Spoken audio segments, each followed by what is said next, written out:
finishes off in style. A magnificent strike into the crowd. வணக்கம் நண்பர்களே, welcome to channel cocktail furious. இப்போ நம்ம பார்க்க போற வீடியோ எதை பத்தினா Sri Lanka versus Afghanistan second ODI at Dambulla நடந்து முடிஞ்சிருச்சு. அண்ட் ஸ்ரீலங்கா ஆப்கானிஸ்தானை வச்சு செஞ்சுட்டாங்க பை 155 ரன்ஸ் அண்ட் சீரீஸையும் 2-0 வின் பண்ணிட்டாங்க. Just 1 match to go. அது வந்து ஒரு ஃபார்மாலிட்டி தான். பட் முதல்ல டாஸ் வின் ஆப்கானிஸ்தான் திருப்பியும் போலிங் எடுத்தாங்க. எனக்கு ஒரு விஷயம் சத்தியமா புரியவே இல்லை. என்னன்னா, ஏன் இப்போ இருக்கிற டீம்ஸ்லாம் டாஸ் வின் பண்ணி போலிங் எடுக்கிறாங்க? ஈவன் வெஸ்ட் இண்டீஸா எடுத்துக்கோங்க, ஆப்கானிஸ்தானா எடுத்துக்கோங்க, பங்களாதேஷா எடுத்துக்கோங்க, எதுக்காக டாஸ் வின் பண்ணி போலிங்கே எடுக்கிறாங்கன்னு தெரியல. எவ்வளவு பெரிய பேட்டிங் பிச்சா இருந்தாலுமே நீங்க ஃபர்ஸ்ட் பேட்டிங் ஆடி ஒரு 300 ரன்ஸ் மேல அடிச்சிட்டீங்கன்னா ஆப்போனன்ட்டுக்கு அது ப்ரெஷர் தாங்க. அண்ட் இன்னொரு விஷயம், என்ன ஆப்கானிஸ்தான் மிகப்பெரிய தப்பு பண்ணிட்டாங்கன்னா இந்த சீரீஸ்ல, அவங்க கிட்ட ரஷீத் கான் கிடையாது, முஜிபும் கிடையாது. எதை வச்சு நீங்க சேஸ் பண்றீங்க? சோ நீங்க முன்னாடி ரஷீத் முஜிப் இருப்பாங்க. சோ ஓரளவுக்கு ஆப்போனன்ட்டை ஒரு 260 270 வரைக்கும் கண்ட்ரோல் பண்ணி எடுத்துட்டு வந்துருவாங்க. அந்த டார்கெட்டே நீங்க சேஸ் பண்ணிடுவீங்க. வேர்ல்டு கப்ல அதான் பண்ணீங்க. இந்த சீரீஸ்ல 2 கீ பவுலர் உங்ககிட்ட கிடையாது. அப்படின்னும் போது வந்து பாத்தீங்கன்னா பேசாம ஃபர்ஸ்ட் பேட்டிங் ஆடி ஒரு நல்ல ஸ்கோர் அடிச்சு பின்னாடி பிரஷர் போட்டிருக்கலாம். கோட்டை விட்டாங்க. இந்த பிச்சு இன்னும் கொஞ்சம் ஸ்லோவா இருந்தது. பிச்சில் கொஞ்சம் ட்ரைனஸ் இருந்தது ஆக்சுவலா. ஸோ ஃபர்ஸ்ட் பேட்டிங் விளையாடுறதா பெட்டர் ஆப்ஷன். அதையும் கோட்டை விட்டாங்க. அண்ட் ஸ்ரீலங்கா வந்து பாத்தீங்கன்னா 308 for 6 அந்த பிச்சில் ரொம்பவே நல்ல score actually, to be very honest. And இந்த ஸ்கோர் வந்திருக்காது. பட் லாஸ்டா வந்து பாத்தீங்கன்னா லியானகேவும் சரி, முக்கியமா அசலங்கா, அந்த பார்ட்னர்ஷிப்னால தான் இவ்வளவு தூரம் வந்துச்சு.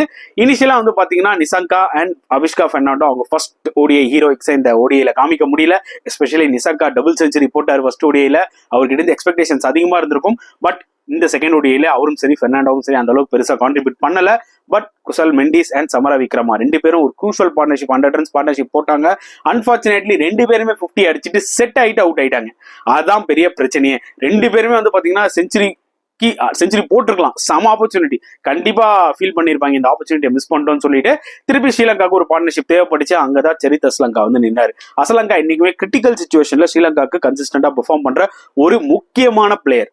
அவர் ஒன்றும் டாப் ஆர்டர் பிளேயர் கிடையாது. செஞ்சுரியா போடுறதுக்கு மிடில் ஆர்டர்ல வந்து க்ரூஷியலா ஸ்ரீலங்காவுக்கு கான்ட்ரிபியூட் பண்ணிட்டு இருக்காரு கிட்டத்தட்ட லாஸ்ட் 1.5 years.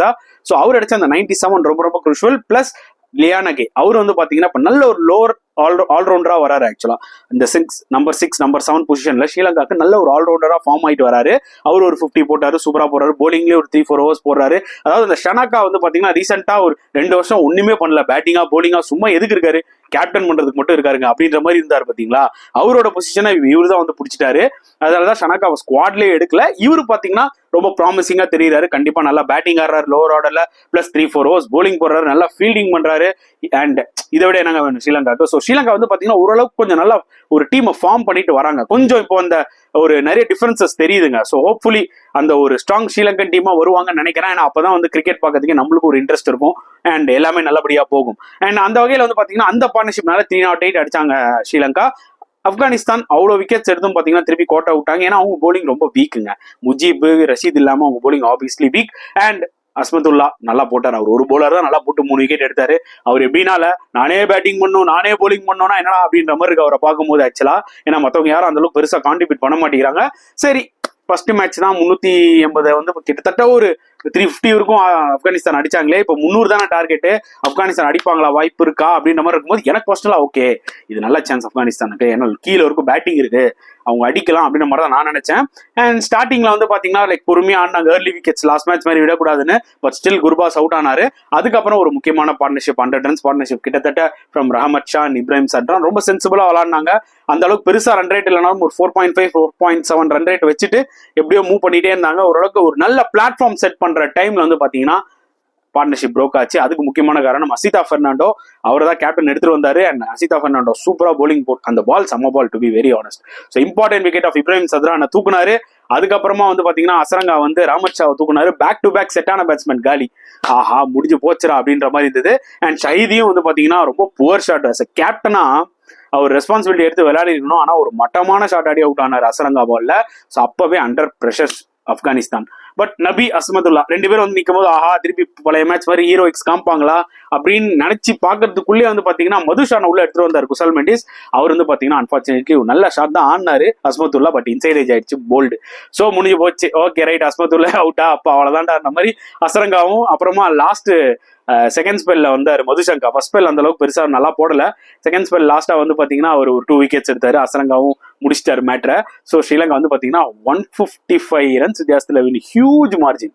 அதாவது ஒரு டைம்ல என்ன சொல்றது 130 128 ஃபார் 1 தாங்க இருந்தாங்க actually Afghanistan. Out of nowhere 153 all out. So அதுதான் வந்து பாத்தீங்கன்னா அசரங்காலாம் ரொம்ப டேஞ்சரஸ். இந்த மாதிரி ஒரு ரைட்டா ஸ்பின்னு கொஞ்சம் ஸ்லோ கண்டிஷன்ஸ்லாம் கொஞ்சம் ட்ரிக்கை விட்டாங்க ஆப்கானிஸ்தான். டாஸ் வின் பண்ணி பேட்டிங் எடுத்துக்கணும். பொறுத்து வந்து பார்க்கலாம். அட்லீஸ்ட் ஒரு தேர்ட் ஓடிஐலாவது ஒரு கம்பேக் கொடுத்து வின் கொடுப்பாங்களான்னு. இல்லைன்னு வச்சுக்கோங்களேன் வேஸ்ட்டுங்க. அதாவது ஆப்கானிஸ்தான் இப்பதான் வளர்ந்து நல்லா வந்துட்டு இருக்காங்க. அப்படின்னும் போது அவங்களுக்கு இந்த மாதிரி வின்லாம் ரொம்ப தேவைப்படுது. ஸோ அந்த வகையில வந்து பாத்தீங்கன்னா 3-0 தோத்தாங்கன்னா ரொம்ப டிசப்பாயிண்ட் ஆயிடுவாங்க.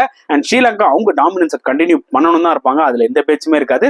உங்களோட கருத்துக்களை தாராளமா கமெண்ட் செக்ஷன்ல போடுங்க. இந்த வீடியோ பிடிச்சிருந்தா லைக் பண்ணுங்க, ஷேர் பண்ணுங்க, முடிஞ்சா சப்ஸ்கிரைப் பண்ணுங்க. ஸோ நெக்ஸ்ட் வீடியோல பார்க்கலாம் ஃப்ரெண்ட்ஸ். அண்டில் தென் பாய்.